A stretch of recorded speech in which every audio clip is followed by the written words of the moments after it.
Arasana has two big problems right now. For one, winning tournaments, and the other one, and more important for today, is finishing rounds on time with this current meta.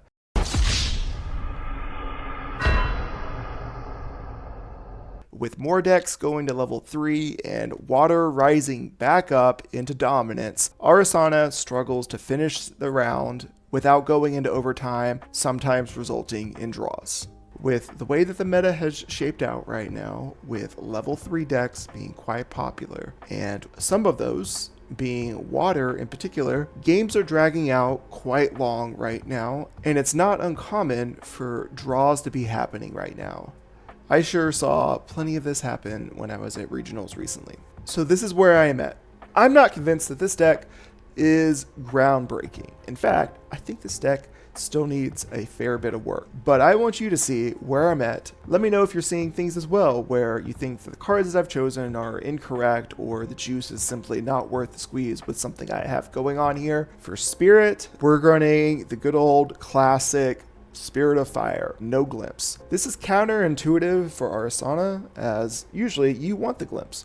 Partially why you want it is so whenever you draw your opening hand, it's not full of things like Cosmic Bolts. Frankly, I'm a little more okay with drawing Cosmic Bolts in this deck in my opening hand because of the influence that I typically have when I make it to level 3. What you're also seeing here is that I'm running Quicksilver Grail over Grand Crusader's Ring. For one thing, with the higher influence that I generally have as I go to level 3, I find that having the more defensive options provided to me by Quicksilver Grail are worth having. I'm also, frankly, running a lot of hate. Safeguard, Terror Free, Nullifying Lantern. This is all in the main board, and that is to go alongside Quicksilver Grail, but this is also to combat some of the weaknesses inherently by moving away from things like 3 visits and some of the more protective cards that you would see in a Wind Astra Arasana list. And you may also be noticing that as far as Astra material deck cards, I'm down to just the Cosmic Astroscope. Coming down here to the main deck, you're probably seeing some cards that are familiar in Arasana, and perhaps some cards that are more familiar in more of a Fire Crux Lorraine list. So I've done a little bit of melding. This is a bit of an amalgamation that we have going on here. Some of this is going to see tried and true. Dungeon Guide, Fast Cure. Fast Cure down to 2, although there's maybe a world where we want this to be increased. I'll tell you why I'm at 2 right now though. I have found that often I have a higher influence turn by turn than my opponent. So the Recover 4 on Fast Cure is not as relevant as it is in a Wind Astra list. Fluffy as well is a card that I think is phenomenal.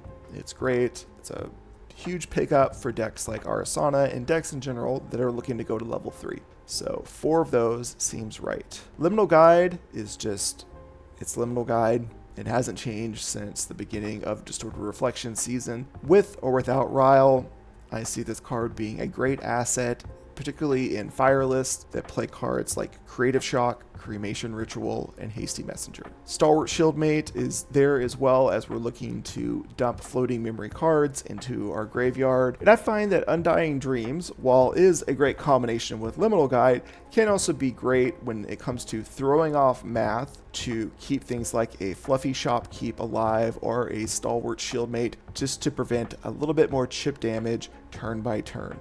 Wisdom's Respite continues to be an all-star card for Arasana. That's not changing anytime soon. And like I mentioned earlier, things like Creative Shock, Cremation Ritual, Hasty Messenger, these are cards that let us continue to move through our deck. Creative Shock and Hasty Messenger being 2 of those allow us to put cards from our hands into our graveyards. Cremation Ritual, though, does do a great job of actually increasing our hand size, keeping us moving along without taking too much of a hit to the amount of cards that we have in influence as we look to level 3 as quickly as possible. 3 of Hearts also plays a similar role. While 3 of Hearts being a 2/3 for 3 is great, it provides us a little bit more chip damage as we're looking to level up, so we're not solely reliable on Cosmic Bolts connecting for our kills. It also does allow us to cantrip as well. Card's been pretty good to me so far, and I intend on leaving it at 4 for now. Searing Rebuke is questionable. Searing Rebuke is taking the place of things like Resolute Stand, which you would normally see in these lists. And I think it's fine. I don't think it's great, but it's fine. I'm not sure if the ability to do damage back to the opponent is really that valuable. It's a card that I'm continuing to evaluate here. This may be better served as something else. But for now, I'm giving it a try. I think it does have some relevancy, but let me know your thoughts as well. This card may be taking up 4 slots that would be better served with something else. Coming down below, we're looking at, for most of this being a pretty typical package when it comes to Astra cards. Astrasight, Astral Seal, Cosmic Bolt, and a couple Spell Shield Astras. If you're familiar with Arasana lists, you're probably looking at those cards and saying, yep, that looks like what you normally have. The Cataleptic Constellation is a little bit out of left field. It also goes a little bit against my ethos here, being that I want Arasana to be able to close out games before the end of the round. This card does not exactly do that, but I do think it serves an important role here. Frankly, 2 of them. For one thing, I do need to control allies on the board, and this does a fairly good job of it, allowing me to rest an ally and it can't wake up for as long as the Fantasia stays on the board. I think it's quite good. I don't know how much Fantasia hate is really floating around right now, or how much of it you would really want to have in against Arasana, so I think it's fine. What is really cool about this, for if you imbue 2, you summon 2 Astral Shard tokens. And this is how I am thinking about getting around the fact that I am missing something like 3 visits in this deck, where it's just continual, just kind of nice to have, glimpse 2 to see if I can't find Cosmic Bolts and fire those off with my champion's ability on my turn, as well as, most importantly, on my opponent's turn. I have a couple Spell Shield Astras in here as well. These being in the list, as well as Searing Rebuke also being in the list together, makes me wonder if one is more correct than the other. And I could see a world where Searing Rebuke should be Resolute Stand, or it should be Demonic Barrier instead. We'll see. Sideboard is up to interpretation. Some of this I think is fine. Some of this is quite questionable. Nullifying Mirror, I think, is a reasonable card to have in a sideboard right now, especially with my local meta. Staggering Strike as well. Tristan continues to put up good results in the South Central region meta for the US. Fiery Interference, I think it's fine. I don't know if this card is really that impressive in this deck, but I do think it's fine.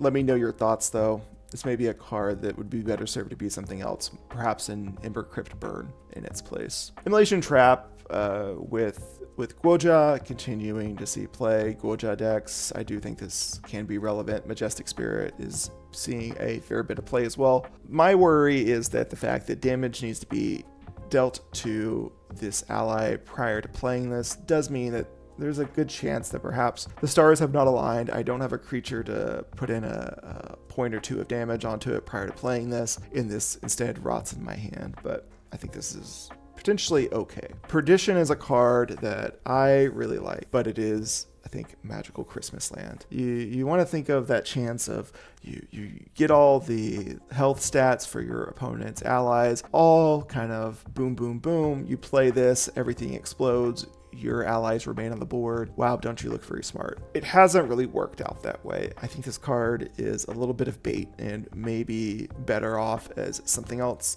Let me know in the comments if you could think of something that I should play instead of this. And lastly, Slash and Burn. Since this deck doesn't have a great way to produce herbs in a large scale for things like dumping into Polaris, I'm wondering if Slash and Burn is correct. My concern with this card is that I don't have a ton of fire cards in the main deck, and there's tension between Slash and Burn, the amount of Astra cards I have in the deck, and the amount of Norm cards I have in the deck. So I'm not convinced that this card is really going to be the perfect fit for this deck, but I could see a world where this is actually quite powerful and perhaps even should be main board.